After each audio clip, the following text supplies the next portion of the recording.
जैसा कि आप लोगों को पता है कि हमारा नवरात्रि स्टार्ट हो चुका है और हमारा क्या चल रहा है, नवरात्रि स्पेशल सीरीज। और इस सीरीज़ में हम क्या देखते हैं, टॉप 10 क्वेश्चन आंसर देखते हैं फिजिक्स एंड केमिस्ट्री का। लेकिन थोड़े दिन से मुझको फीवर लगा हुआ है, इसीलिए हम टॉप 5 क्वेश्चन देख रहे हैं, ठीक है। तो ये होने वाली है टाइपिंग वाली स्लाइड्स नहीं, ये होने वाली है रिटन स्लाइड्स। आपको दिखाता हूँ कि कैसे है, ठीक है। तो चलते हैं, पहले फिजिक्स एंड केमिस्ट्री का इसी में देखने वाले हैं। तो सबसे पहले देख लेते हैं केमिस्ट्री का। ज़्यादा कुछ स्लाइड्स नहीं है, लेकिन जितने भी हैं सब इंपॉर्टेंट क्वेश्चन है। आई होप आप लास्ट तक देखोगे, ठीक है। तो पहला है H F is greater than, H F is weaker acid than H I. H F क्यों वीकर एसिड है एच आई से, क्यों है, कंपेयर कैसे करते हैं, जो आसानी से H प्लस आयन रिलीज करे। तो आप ये पूरा को पढ़ लेना, आराम से समझ में आ जाएगा हाउ। तो यहाँ पर एक मिस्टेक थी, तो H F is weaker than H आई हो जाएगा बिकॉज, काहे कि यहाँ पे क्वेश्चन में क्या पूछ रहा है, how H F is weaker acid than H I. H F is weaker than H I because, और फिर बाकी सारा वही रह जाएगा, ठीक है। What do you understand by acid rain, acid rain क्या होता है, दूसरा क्वेश्चन है what do you understand by acid rain. तो एसिड रेन होता क्या है, देखते हैं एसिड रेन होता क्या। Fossil fuel are used in factory, जो फॉसिल फ्यूल जैसे कोयला या कोई भी ऐसा पदार्थ जो जलने पर जहरीली गैस देता हो, ठीक है, मतलब हानिकारक गैस प्रोड्यूस करता हो, वो जलता है। या ऑटोमेटिक व्हीकल से, जो व्हीकल हम लोग चलाते हैं, गाड़ी हम लोग चलाते हैं, मोटरसाइकिल, कार, ये सब, तो उससे जो गैस निकलता है, उसको कहा जाता है एटमॉस्फेयर में। और एटमॉस्फेयर में वो लेयर बनाता है किसके साथ, बादल के साथ। और वही बादल के साथ वो ऑक्साइड को फॉर्म करता है वाटर के साथ।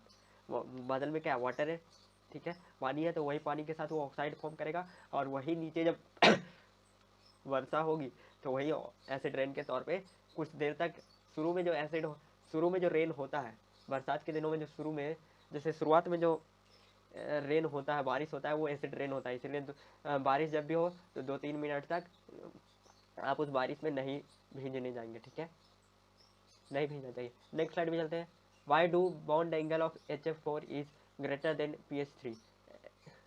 PH4 का बॉन्ड एंगल, PH4 है, ये 4 है। PH4 का बॉन्ड एंगल क्यों ज़्यादा हो जाता है PH3 से, ठीक है।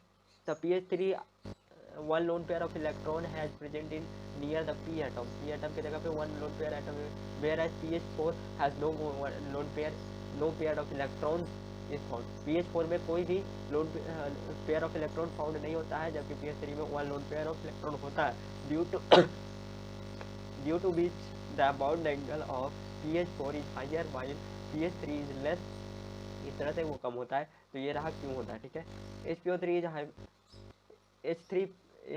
H3PO3 is a hypocratic acid by hypocratic acid H3PO को क्यों बोलते हैं तो ये रहा इसका reason. H3PO3 has only 2 displaceable hydrogen, दो ही हाइड्रोजन उसमें डिस्प्लेसेबल होते हैं, मतलब उसको डिस्प्लेस कर सकते हैं, ठीक है। Hence the hypocritic acid this is evident its structure, वो इसके स्ट्रक्चर को बिगाड़ देता है, ठीक है। अब देखिए, ये थोड़ा सा बोलने में प्रॉब्लम हो रहा है, लेकिन आप जो लिखा हुआ है वो समझ ही सकते हो, या जब भी मैं ठीक होऊंगा फिर से अगर आप कहोगे तो वीडियो बना दूंगा इस पर, ठीक है। इनर्ट गैस, अब inert gas are uniatomic by, inert gas साधु होता है, साधु मतलब ना किसी से लेना देना है, ना किसी को कुछ देना है, ठीक है, ठीक है। The number of electron in outer most orbit of A gas is 2 और 8, 2 और 8 होना चाहिए, 2 और 8 है। जैसे हीलियम का 2 है और ये नियोन का 8 है, तो ये होना चाहिए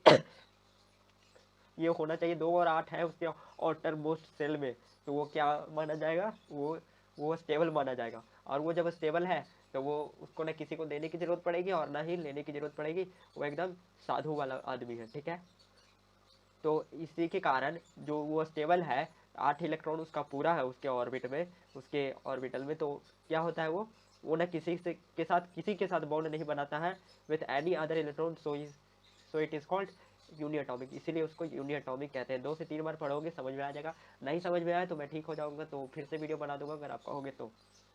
अब देख लेते हैं फिजिक्स का जैसा कि मैंने बताया था कि फिजिक्स एंड केमिस्ट्री का बहुत ही छोटा स्लाइड है, इसी में बन जाएगा। तो फिजिक्स का नेक्स्ट स्लाइड में चलते हैं। Why are optical fibre, what are optical fibre, optical fibre क्या है, optical fibre is a device with which the help of which of optical signals are sent from one place to another without increasing intensity. Optical fibre किस में इस्तेमाल होता है? Without increasing its intensity, उसके intensity को increase किए बिना हम सिग्नल्स को एक जगह से दूसरे जगह तक ट्रांसमिट करते हैं यानी पहुंचाते हैं, ठीक है।